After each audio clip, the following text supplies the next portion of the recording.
ஒரு குழம்பு என்னென்னு பார்த்தீங்கன்னா சேப்பங்கிழங்கு காரக்குழம்பு. ஸோ சேப்பங்கிழங்கு வந்து ஆல்ரெடி வேக வச்சு தனியாக வச்சுருக்கேன். இப்போ தோல் உரிக்கணும் அதை.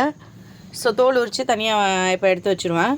ஸோ அடுத்தது தேவையான பொருள் பார்த்திங்கன்னா வெங்காயம், தக்காளி, பூண்டு, பச்சை மிளகா வேணும்னா போட்டுக்கலாம், வெந்தயம், கடுகு, எண்ணெய், அதுக்கப்புறம் வந்து மிளகாய்த்தூள், அதுக்கப்புறம் வந்து புளி இன்னும் தண்ணி ஊற்றல. ஸோ புளி இதெல்லாம் தேவையான பொருள். கருவேப்பிலை, கொத்தமல்லி, தட்ஸ் ஆல் ஃப்ரெண்ட்ஸ். இப்போ அது செய்முறை எப்படின்றத நம்ம பார்த்துடலாம்.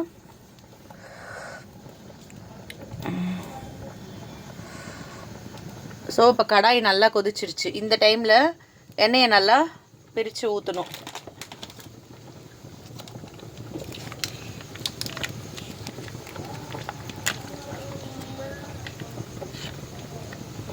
கடாய் நல்லா காஞ்சிச்சா எண்ணெய் ஊற்றணும். இப்படி எண்ணெய் ஊற்றுனீங்கன்னா எண்ணெய் நல்லா காயும். காஞ்சதுக்கப்புறம் வெந்தயம் இருந்தால் போட்டுக்கலாம். வெந்தயம், கடுகு போட்டு நல்லா வெடிக்க விடணும். அதை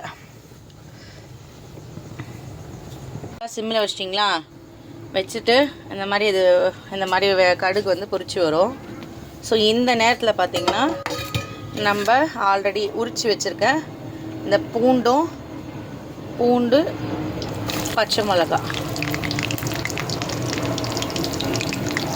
சின்ன வெங்காயம் இருந்தால் போட்டுக்கோங்க, இன்னும் பெஸ்ட்டு. எனக்கு கொஞ்சம் இங்கே அவைலபிளாக இல்லை. ஸோ நல்லா சின்ன வெங்காயம் இருந்து போட்டு தோல் உரித்து போட்டிங்கன்னா இன்னும் ரொம்ப டேஸ்ட்டாக இருக்கும் காரக்குழம்புக்கு ரொம்பவே. ஸோ போட்டு நல்லா அப்படி கிளறி வதக்கி விடுங்க. எண்ணெய் காஞ்சதுக்கப்புறம் இப்படி போட்டிங்கன்னா, பூண்டு போட்டிங்கன்னா அந்த ஃப்ளேவர் இறங்கும். நீங்கள் வெங்காயம்லாம் போட்டு தக்காளிலாம் போட்டதுக்கப்புறம் போட்டிங்கன்னா சுருங்காது பூண்டு. அப்போ அந்த வாசனையும் இந்த பூண்டோட டேஸ்ட்டும் உங்களுக்கு எசன்ஸ் இறங்காது குழம்புல. அதுக்காக தான் எண்ணெய் காஞ்சி கடுகு போட்டு இதெல்லாம் போட்டதுக்கப்புறம் பூண்டு போட்டிங்கன்னா உங்களுக்கு அந்த டேஸ்ட்டுன்றது வந்து இறங்கும். அதுக்காக தான் பூண்டு இப்போ ஆட் பண்ணுறேன். வாசனை நல்லா கமகமன்னு இருக்குது பாருங்கள் ஃப்ரெண்ட்ஸ். எப்படி இருக்குது பாருங்கள். இது நல்லா சுருங்கணும். பூண்டு நல்லா சுருங்கி வந்தால் தான் டேஸ்ட் வரும்.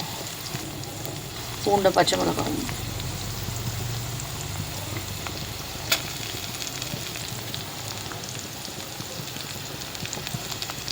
நல்லா எண்ணெயில் எப்படி புளிக்குது பாருங்கள். தலை நல்லா எண்ணெயில் நல்லா குளிக்குது பாருங்கள். நல்லா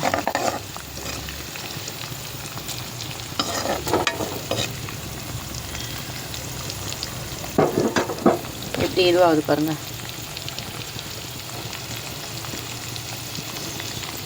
நல்லா வதங்கணும் ஃப்ரெண்ட்ஸ். அப்போ தான் டேஸ்ட்டு. எல்லா குழம்புக்குமே அந்த வதக்குறது நல்லா வதக்கினாதான் கரெக்டான ப்ராப்பரான விஷயம். டைமிங் கொடுத்து அது வதக்கி நல்லா சுருண்டு வந்தால் தான் டேஸ்ட் உங்களுக்கு நல்லா கிடைக்கும். மழை சாரல் மாதிரி இந்த வெங்காயத்தை அடுத்தது போட்டாச்சு. ஸோ இப்போ வந்து இப்படி நல்லா அதை கிளறி இது பண்ணுங்கள். எப்போவுமே 4 ஆனியன் சொன்னால ஆனியன் வந்து அதிகமாக 4 ஆனியன் போட்டிருக்கேன். அதில் 4 ஆனியன் போட்டிருக்கேன். இப்போ 5 தக்காளி ஆட் பண்ணியிருக்கேன். ஸோ பார்த்திங்கன்னா உங்களுக்கு தெரியும் எப்படி இருக்குன்னு. ஸோ இந்த நேரத்தில் நல்லா வதங்கணும். இது ஒரு 5 மினிட்ஸ் விட்டுருங்க, நல்லா வதங்கட்டும். வதக்கி இப்படி எண்ணெயோடு சேர்த்து இப்படி விட்டுட்டிங்கன்னா நல்லா வதங்கும். ஸோ இந்த நேரத்தில் நல்லா வதங்குது பார்த்திங்களா. எண்ணெயோட அந்த பூண்டு, அந்த பச்சை மிளகா, அந்த கடுகுவோட வாசனை எல்லாமே சேர்ந்து நல்லா அப்படி அடுப்பை வந்து மீடியமில் வச்சுக்கணும். ரொம்ப தீ அதிகமாக வச்சிட்டாலும் தீஞ்சு போயிடும். வதக்கும் போது மீடியமாக வைக்கணும் அடுப்பை. பக்கத்துலேயே இன்னும் வதக்கணும். அங்கங்கே டைவர்ஷன் ஆனால் குழம்பு நல்லா வராது. ஸோ இந்த நேரத்தில் வதங்கணும் அப்படின்னு நீங்கள் எதிர்பார்த்தீங்கன்னா இந்த நேரத்தில் உப்பு, நான் கல் உப்பு போடுறேன், நீங்கள் சால்ட்டு கூட போட்டுக்கணும் அளவுக்கு ஏற்ற மாதிரி. இந்த நேரத்தில்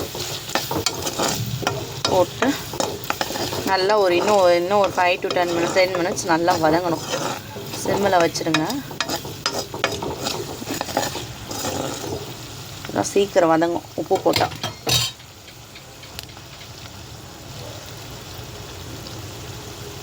ஸோ நல்லா எண்ணெயில் பாருங்கள் அது வதங்குறது உங்களுக்கு தெரியுதா ஃப்ரெண்ட்ஸ்? இப்படி வந்து சேப்பங்கிழங்கு நிறைய மண் இருக்கும். ஸோ அதை நல்லா 2-3 வாட்டி வாஷ் பண்ணிவிட்டு அதுக்கப்புறம் அதை வேக வைக்கணும் சரிங்களா? தோலோடு வேக வைக்கும் போது அதுக்கப்புறம் என்ன பண்ணணும், தோலோடு போட முடியாது இல்லையா?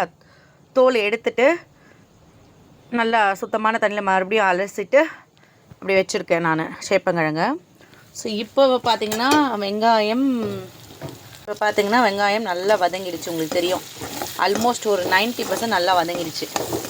இதுக்கு மேலே வதங்க விட்டால் தீய ஸ்டார்ட் ஆகிடும். ஸோ இப்போ இந்த நேரத்தில் கட் பண்ணி வச்சுருக்க அந்த தக்காளியை இதில் போட்டுரும். ஸோ கொட்டிட்டு இதை நல்லா அப்படி வதக்கி விடணும். இதோடு இதை சேர்த்து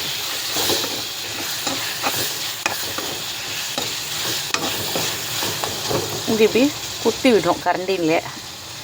ஏன்னா இது மிக்சியில் அரைக்கல இல்லையா, அப்படியே போட்டிருக்கிறதுன்றதுனால கரண்டிலே இப்படி குத்தி விட்டு ஒன்றோட ஒன்று பிளெண்ட் பண்ணுறோம். ஸோ இதோட போட்டு நல்லா அப்படி கொத்தி விட்டால் தான் குழம்பு திக்காக வரும். தக்காளியும் சீக்கிரம் வதங்கும். அதுக்காக தான் அப்படி பண்ணுறது காரணம். ஸோ இப்போ இது ஒரு 5 minutes விட்டுருங்க. அப்படியே பாருங்கள், தக்காளி போட்டோன்னே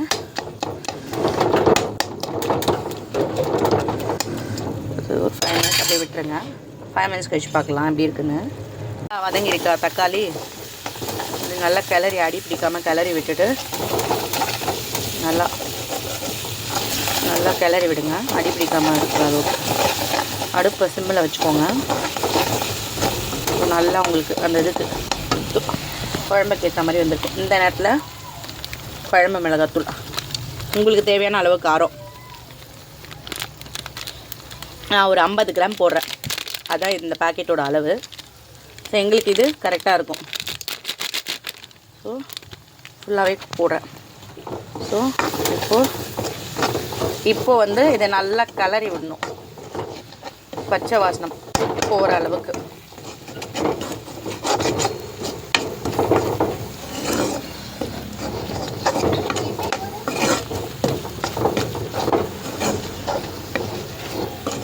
இப்போது தேவையான அளவு ஒரு 2 டம்ளர் தண்ணி ஊற்றணும். மிளகாத்தூளோட பச்சை வாசனை அப்படி கிளறி விட்டாச்சு, போயாச்சு. ஸோ இப்போ இந்த நேரத்தில் தண்ணி தேவையான அளவு ஊற்றிக்கோங்க. உங்களுக்கு எவ்வளோ தேவையோ அவ்வளோ ஊற்றிக்கோங்க. குழம்பு திக்காக வேணும்னா தண்ணி கம்மியாக ஊற்றிக்கோங்க. இன்னும் கொஞ்சம் மீடியமாக இருந்தால் போதும்னு இருக்குது. ஸோ இதை இந்த மசாலாவோட இந்த தண்ணியை நல்லா கலக்கிட்டு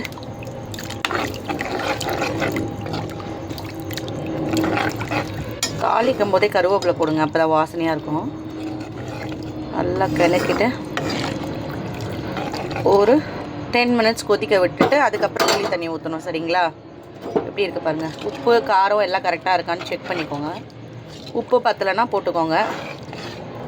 இதை நல்லா கொதிக்க விட்டதுக்கப்புறம் தான் புளி தண்ணி போடணும். எப்படி இருக்குது பாருங்கள் குழம்பா,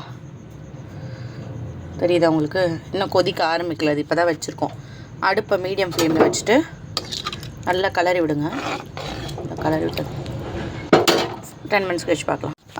இப்போ பார்த்திங்கன்னா நல்லா கொதிச்சு வருது. இந்த மிளகாத்தூளெல்லாம் போட்ட அந்த ஃப்ளேவரில் நல்லா கொதிச்சு எண்ணெய் பிரிஞ்சு அதில் எண்ணெய் நல்லா பிரிஞ்சு வருது பார்த்திங்களா? மிளகாத்தூள் அந்த இதெல்லாம் தெரியுதா உங்களுக்கு? அந்த கலரு எண்ணெய் மேலே நல்லா பிரிஞ்சு வருது. ஸோ நல்லா கொதிச்சு அடுப்பு மீடியம் நல்லா கொதிக்குது பார்த்திங்களா?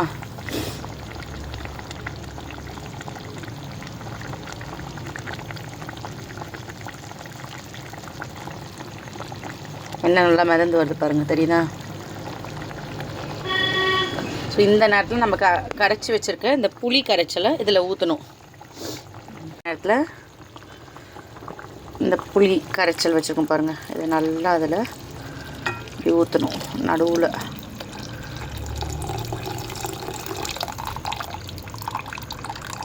ஊற்றுனீங்கன்னா வடிகட்டி ஊற்றுங்க, ஏன்னா புளி நிறைய திப்பி இருக்கும். ஸோ இப்போ இப்படி நல்லா கிளறி விட்டுட்டு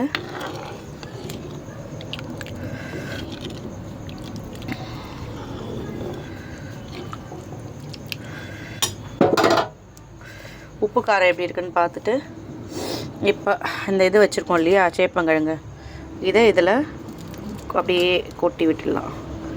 அப்போ தான் அந்த காரம் புளி எல்லாமே இந்த இதில் காயில் இறங்கும். இறக்கும் போது 5 மினிட்ஸ் முன்னாடி போட்டிங்கன்னா வேலைக்கு ஆகாது, இறங்காது கொஞ்சம். இப்போ ஒரு 5 மினிட்ஸ் இதை போட்டு இதை பாருங்கள், தெரியுதா முத்து முத்தாக வந்திருக்கு பாருங்கள். 5 மினிட்ஸ் இப்போ வந்து 5 to 10 மினிட்ஸ் மீடியம் ஃப்ளேமில் வச்சு இதை கொதிக்க விடுங்க.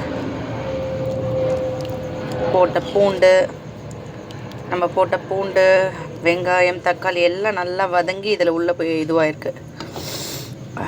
வாசம் நல்லா வருது. இது வந்து பாருங்கள் நல்லா இருக்கு. கொதிக்கணும், அது நல்லா கொதிச்சாதான் அதோட டேஸ்ட்டே உங்களுக்கு வந்து தனி.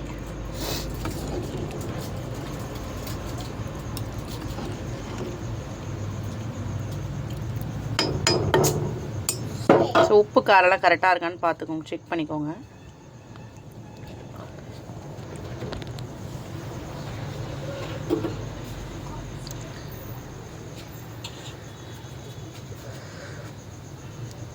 கொதிக்க ஸ்டார்ட் ஆகுதா?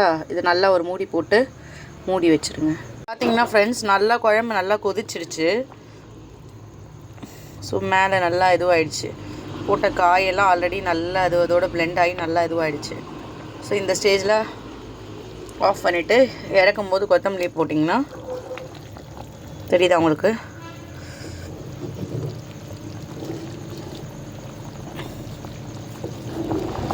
இறக்கும் போது கொத்தமல்லி போட்டிங்கன்னா சுவையான சேப்பக்கிழங்கு காரக்குழம்பு ரெடி. மறக்காமல் நம்ம சேனலுக்கு லைக் பண்ணுங்கள், ஷேர் பண்ணுங்கள், மறக்காமல் சப்ஸ்கிரைப் பண்ணுங்கள், கமெண்ட் செக்ஷனில் கமெண்ட் பண்ணுங்கள். உங்கள் அன்பு ஆதரவும் எப்போ எங்களுக்கு தேவை. Thank you friends. எப்படி கொதிக்குது பாருங்கள், நல்லா சலன்னு பா, தெரியுதா?